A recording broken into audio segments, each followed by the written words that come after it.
Hello students, आज हम लोग पढ़ने वाले हैं लेसन नंबर 7 बाल भारती क्लास 5th का मेजर ध्यानचंद। ये लेसन बहुत इंटरेस्टिंग है। इंटरेस्टिंग इसलिए है क्योंकि ये लेसन स्पोर्ट्समैन के बारे में है। ये है मेजर ध्यानचंद जो कि स्पोर्ट्स खेलते थे। कौन सा स्पोर्ट्स खेलते थे? हॉकी। अब आप यहाँ पे देखिए उनके नाम के आगे क्या लिखा हुआ है? मेजर। मेजर क्यों लिखा हुआ है? क्योंकि वो आर्मी में थे। आर्मी में वो सर्व करते थे। ओके, तो सबसे पहले हम उनके बारे में थोड़ा जान लेते हैं। ध्यानचंद्स रियल नेम वॉज ध्यान सिंह। उनका रियल नेम क्या था? ध्यान सिंह। रियल नेम मतलब जो उनका एक्चुअल नाम था, असली नाम क्या था? ध्यान Singh. He was a soldier in Indian army. जो हमारी इंडियन आर्मी है उसमें एक वो सैनिक थे। सोल्जर मतलब सैनिक थे। He couldn't practice his game during the day because he use to be busy on his duty as a soldier. क्योंकि वो आर्मी में सोल्जर थे तो दिन के टाइम पे ही कुडंट प्रैक्टिस मतलब वो प्रैक्टिस नहीं कर पाते थे अपने गेम को। कब नहीं कर पाते थे? During the day. दिन के टाइम वो अपना गेम प्रैक्टिस नहीं कर पाते थे। क्यों नहीं कर पाते थे? क्योंकि ही यूज टू बी बिजी। वो बिजी रहते थे। किस चीज में बिजी रहते थे? उनकी ड्यूटी एज अ सोल्जर। वो एक सैनिक थे तो उनकी सैनिक की भी ड्यूटी होती है ना, तो वो करने में बिजी रहते थे। इसलिए दिन के टाइम वो अपने गेम में बिल्कुल ध्यान नहीं दे पाते थे। That is why he use to practice at night in the moonlight. अभी ये पर्सन की डेडिकेशन देखो, उनको खेलना था ही, इसलिए वो क्या करते थे? रात के टाइम प्रैक्टिस एट नाइट। वो रात के टाइम चांद के रोशनी के नीचे वो लोग खेलते थे। It is believed that his coach fondly begin to call him Dhyan Chand. चांद मीनिंग मून। क्योंकि वो मून लाइट में खेलते थे, क्योंकि वो मून की रोशनी में, चांद की रोशनी में खेलते थे, इसीलिए जो उनके जो कोच थे, जो उनको सिखाते थे, वो फॉन्डली प्यार से उनको क्या बुलाना शुरू कर दिया? ध्यान चांद। हम ध्यान चंद बोलते हैं लेकिन ध्यान चांद। तो ये जो चांद नाम है, उनका रियल नेम क्या था? ध्यान सिंह। तो ये चांद नाम कहाँ से आ गया? ये चांद नाम उनके कोच ने दिया क्योंकि वो चांद के नीचे खेलते थे, चांद की रोशनी के नीचे खेलते थे, मीनिंग मून। चांद का मतलब होता है moon. The name stayed with him, और यही नाम उनका लास्ट तक उनके साथ जुड़ा रहा। सैटरडे 15 अगस्त 1936। कौन सा दिन था? सैटरडे का 15 अगस्त। 15 अगस्त 1936 का दिन था। It was the day of hockey finals during the Olympic events held in Berlin, Germany. अभी आप सबको मालूम है ओलंपिक गेम्स क्या है? ओलंपिक इवेंट्स ये इंटरनेशनल स्पोर्ट्स इवेंट होते हैं। मतलब दुनिया भर के जितने भी देश हैं, उनके जितने भी खिलाड़ी हैं, हजारों की संख्या में इन गेम्स में पार्टिसिपेट करते हैं। और ओलंपिक गेम्स हर 4 साल के बाद होता है। तो नेक्स्ट ओलंपिक गेम्स कब होने वाले हैं? 2024 मतलब नेक्स्ट ईयर। कहाँ पे? पेरिस में। तो ये भी ओलंपिक इवेंट्स की बात चल रही थी। 15 अगस्त 1936 की बात चल रही थी, जहां पे ओलंपिक इवेंट्स कहाँ हो रहे थे? बर्लिन में। बर्लिन किधर है? जर्मनी में। ओके, तो ये हॉकी फाइनल्स का दिन था। On the day of hockey finals, Germany had defeated several teams to enter the finals against the Indian team. अभी जो जर्मनी थी हैड डिफीटेड मतलब हराना। जर्मनी ने काफी टीम्स को, सेवरल टीम्स मतलब बहुत सारी टीम्स को हरा के, डिफीट करके एंटर द फाइनल्स। ऑब्वियसली जो सबसे अच्छी टीम्स होती हैं दो, वो फाइनल्स में एंटर करती हैं। तो किसके अगेंस्ट वो आई थी? दूसरी अच्छी टीम के खिलाफ। वो कौन सी थी? Indian team. So Germany had defeated several teams. उन्होंने बहुत सारी टीम्स को हरा के फिर किसके खिलाफ खेल रहे थे? वो इंडियन टीम के खिलाफ खेल रहे थे। They were the host of the Olympics and they were sure of their victory. वो लोग होस्ट थे। कौन? जर्मनी। होस्ट मतलब क्या होता है? जहाँ पे गेम खेले जा रहे होते हैं। जैसे अगर आपके घर में कोई मेहमान आते हैं तो आप उनके क्या हो? आप उनके होस्ट हो। आप मेहमान नवाजी करोगे ना उनकी। तो वैसे ही जर्मनी में ये गेम्स खेले जा रहे थे, तो जर्मनी कौन थे? होस्ट थे of Olympics. And they way sure of their victory. Usually अगर आपके होम ग्राउंड में कोई मैच होता है तो आपको पता है आपको आपके लोगों का बहुत सपोर्ट होता है, तो उनको थोड़ा श्योरिटी थी, उनको थोड़ा सा लगा था, उनको पक्का था कि वो जीत जाएंगे। विक्ट्री मतलब जीतना। Perhaps that was the reason why their ruler Hitler had himself come to watch the match. Perhaps शायद दैट वॉज द रीजन। यही वो रीजन था। क्या रीजन था? कि एक तो वो होस्ट थे और उनको पक्का पता था कि वो शायद जीतने वाले, उनको लगता था वो शायद जीतने ही वाले हैं, इसीलिए उनको जो रूल कर रहे थे तब, कौन रूल कर रहे थे? हिटलर। आपने हिटलर के बारे में काफ़ी कुछ सुना होगा। सो हिटलर जो उनको रूल कर रहे थे वो खुद हिमसेल्फ, वो खुद वहाँ पे क्या देखने के लिए आए थे?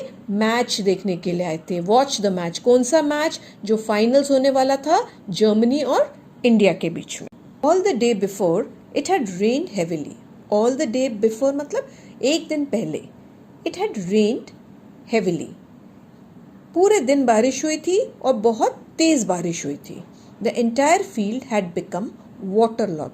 जो पूरा मैदान था, हॉकी का जो पूरा फील्ड था, उसमें पूरा क्या भर गया था? पानी भर गया था। वाटर लॉगिंग हो गया था, उसमें पानी भर गया था। But 15th August being the last day of games, it was not possible to postpone the match any further. लेकिन बट 15th अगस्त क्या था? Being the last day of the games, जो लास्ट दिन था वो गेम्स का, उसके बाद गेम्स खत्म होने वाले थे। It was not possible to postpone, ये पॉसिबल ही नहीं था, ये नामुमकिन था उस दिन को आगे बढ़ाना। पोस्टपोन मतलब जैसे आज अगर नहीं हो सकता है तो उसको कल करना, तो वो पॉसिबल नहीं था क्योंकि 15 अगस्त उनका लास्ट डे था, गेम्स का लास्ट डे था। द मैच एनी फर्दर, तो वो गेम का दिन आगे बढ़ाना नामुमकिन था। The Indian team was a little under pressure as they had lost to Germany in the practice match. तो ओलंपिक गेम्स शुरू होने से पहले इन लोगों के प्रैक्टिस मैचेस होते हैं और उस मैच में इंडियन जो टीम थी वो किससे हार गई थी? Germany. They had lost to Germany मतलब वो जर्मनी से प्रैक्टिस मैच में गेम हार गई थी। तो दे वर अंडर लिटिल प्रेशर, तो उन पे थोड़ा सा दबाव था, उन पे थोड़ा सा प्रेशर था। क्या होता है कि अगर आप पे थोड़ा, जैसे अगर आपके एग्जाम्स है और अगर आपको थोड़ा सा एग्जाम्स का प्रेशर है तो आपको डर लगता है एग्जाम्स के टाइम, लेकिन अगर वही आपने अच्छी तरीके से पढ़ा है और आप में कोई प्रेशर नहीं है तो आप काफ़ी कॉन्फिडेंट फील करते हैं। तो इन्होंने एक मैच ऑलरेडी हार गए थे ये जर्मनी से, तो इनके ऊपर थोड़ा सा उस हार का दबाव था, वो प्रेशर था उनको। They were not comfortable with the wet ground. एक तो वो जर्मनी से प्रैक्टिस मैच में हार गए थे और दूसरा क्या था?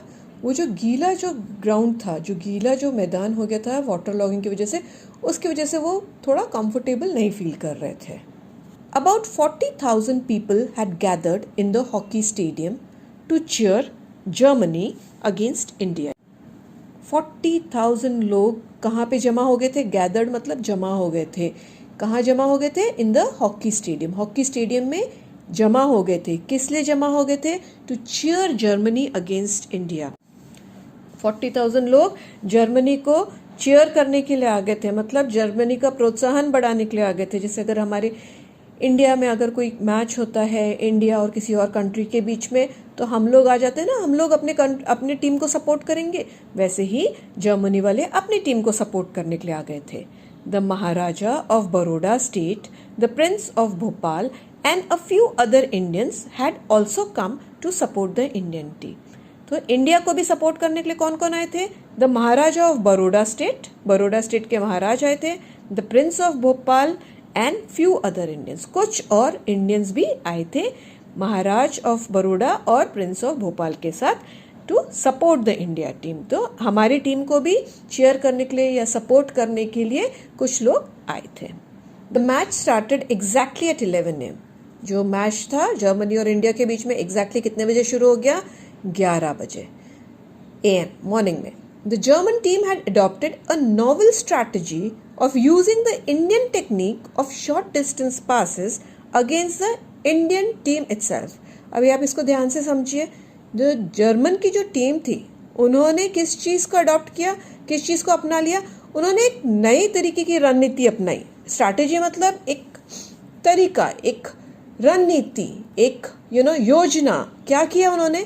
जो इंडियन टेक्निक थी, इंडियन जो प्लेयर्स थे वो क्या करते थे? वो शॉर्ट डिस्टेंस पासेस देते थे। जो बॉल थी वो अपने पास ज़्यादा देर नहीं रखते थे, तो वो शॉर्ट डिस्टेंस पासेस का गेम खेलते थे। तो उन्होंने, जर्मन टीम ने भी वही रणनीति अपना ली। उन्होंने भी बोला कि हम भी short distance passes against the Indian team के साथ ही खेलेंगे। जो इंडियन टीम जैसा खेलती है ना, हम उनके अगेंस्ट वैसे ही गेम खेलेंगे।